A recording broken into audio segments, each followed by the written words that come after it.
Yo, بنصیب یوگن دیلی پرایدار غرام پروداکشن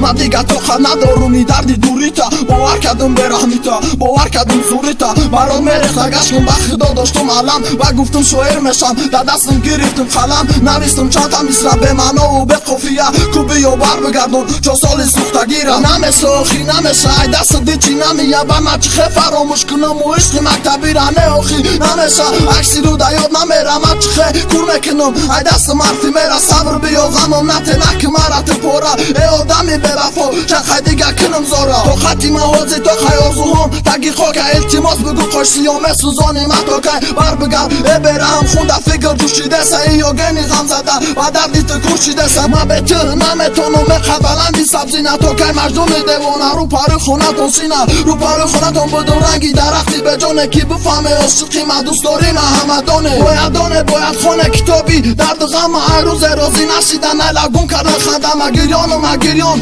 آب خورده رنگ زر صبر اگر میخواستی بکشتی مگذشت مای به نخواهی دردی من در چشمای تو نتوه نخوا روزه نشوه دلی تو مرا نکوه نخوا نکنه روزه زنجیره کی بستی درده غم برای من صبر در سری تو را میگرده با میفهمی حیاته با میفهمی غم درده با در یادت میزنه همون یاگنی غم زده همون پسنه کی رنگی سایه قفات بود همون پسنه کی موتاجی یک نگاه بود محالی همون دیگه نشیدم نه در دستم نویستم بستگره در فیمه حسایم جدا میشم مرا در خونی جگر و تقدیر میجنگم ترا نمیتی بر دیگر تو مانندی آسمانی من باشه سی تو رخیره یک خط بلندی خوشی اجا تا هیچ که نمیگیرم اجا نداشتم در دل صبر رزاندی اشما زیاد کردی تو خشم ده و نکردی رشما دیگه تو خود ندارم دردی دل عباد میکنم هر نفسی کشیده صبر تو را یاد میکنم تو یادم نمیکنه چند بار گفتی شو میبینم نکی مایده و نبا بیادی تو میشینم بنویسم چند مصرع به عذاب و بگیریه